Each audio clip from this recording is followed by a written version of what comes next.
नमस्कार दोस्तों, आप सभी का मेरे channel blog with study knowledge में स्वागत है। क्योंकि ये मेरा फर्स्ट ब्लॉग है तो मैं अपना थोड़ा सा इंट्रोडक्शन देना चाहूँगा आप सभी को।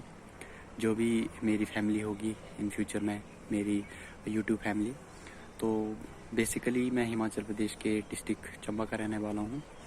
और मैंने अपनी 11वीं-12वीं की स्टडी जो है वो जवाहर नवोदय विद्यालय बिलासपुर से कंप्लीट की है। और मैंने अपना ग्रेजुएशन जो है वो गवर्नमेंट डिग्री कॉलेज धर्मशाला से कंप्लीट किया है।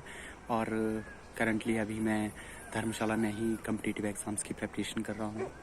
क्योंकि ये मेरा जो चैनल रहेगा ये स्टडी और आपको बेसिकली मैं आपको अवेयरनेस और स्टडी नॉलेज से संबंधित चीज़ों को आपके साथ डिस्कस करूँगा।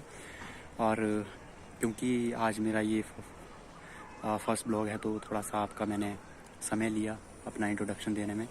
तो अभी मैं न्यूज़पेपर रीड कर रहा था तो मुझे एक तो जो न्यूज़ बहुत अच्छी लगी, और एक न्यूज़ काफ़ी ज़्यादा अभी हिमाचल प्रदेश में चर्चित है, और दूसरी जो है वो एनवायरनमेंट से रिलेटेड है। तो मैं उसको भी आपके साथ थोड़ा सा बात करने की कोशिश करता हूँ। आपके ज़्यादा नहीं, मैं थोड़ा सा समय लूँगा।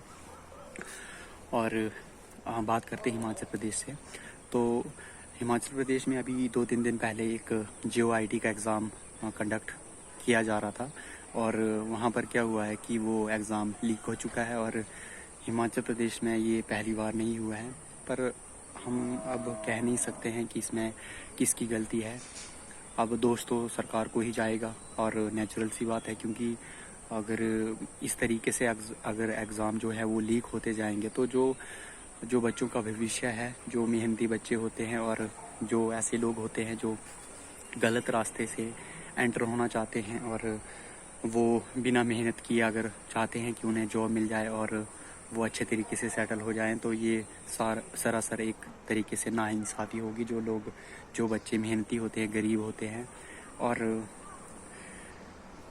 और जो ये अभी घटना हुई है उसके ऊपर जो मंडी ज़िले की SP हैं शालिनी अग्निहोत्री, उन्होंने इसके ऊपर जांच करनी शुरू की है। और अभी न्यूज़ में आया हुआ है कि जो 6 लोग हैं उनको गिरफ़्तार किया गया है। और उसमें बताया जा रहा है कि जो एग्ज़ाम का जो क्वेश्चन पेपर था वो लगभग 1 घंटा पहले लीक हुआ था। सोचने वाली बात है कि अगर एग्ज़ाम कंडक्ट करवाया जा रहा है तो सबसे पहले जो एग्ज़ाम की सील होती है जो क्वेश्चन पेपर में, वो जो कैंडिडेट होता है वही उसको ओपन करता है।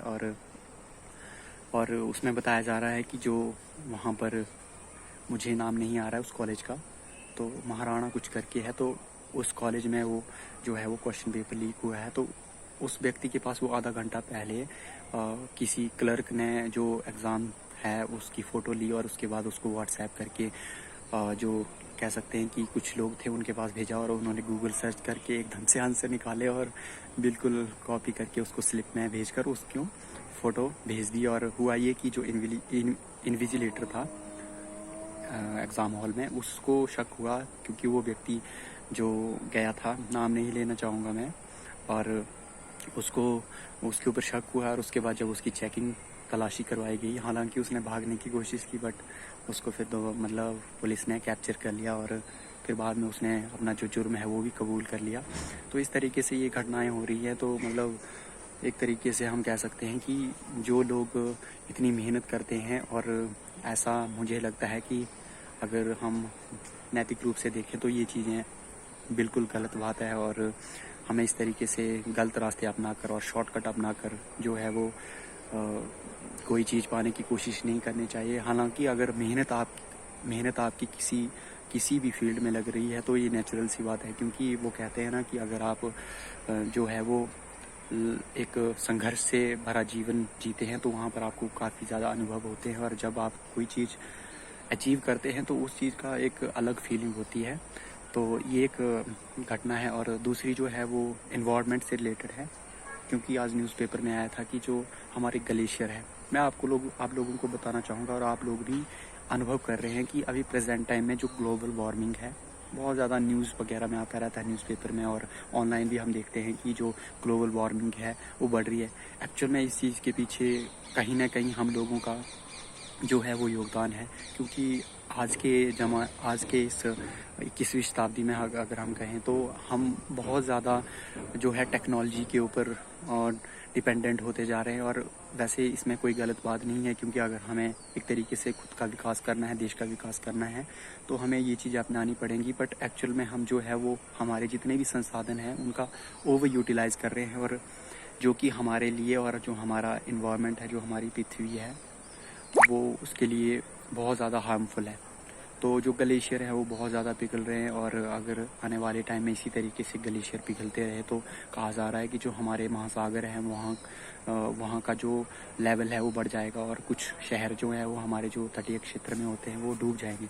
इसके अलावा बहुत सारे, जैसे अगर एकदम से कहीं पर अगर हिमाचल प्रदेश की बात करें तो यहाँ पर सतलुज नदी है, ब्यास नदी है और चिनाब नदी है। तो यहाँ पर बहुत सारी जो है वो 2000 से क्रॉस लगभग बताई जा रही है कि झीलें बन चुकी है, और कुछ झीलें तो ऐसी है जिनका क्षेत्रफल जो है 5 हेक्टेयर से भी ज़्यादा है, 10 हेक्टेयर से भी ज़्यादा। तो आप समझ सकते हैं कि अगर उनमें किसी तरीके से वो अगर टूटती हैं झीलें तो वो एकदम से फ्लड लाती हैं, और फिर हम समझ सकते हैं कि जो हमारे प्लेन एरिया है वहाँ की क्या सिचुएशन होगी। तो एक तरीके से मैं आप सभी से यही अनुरोध करना चाहूँगा कि हम लोगों का एक मौलिक कर्तव्य बनता है कि हम इन्वायरमेंट को सेव करें, और जो हमारा समाज है, हमारा देश है, उसको सेव करें। तो आज के ब्लॉग में इतना ही।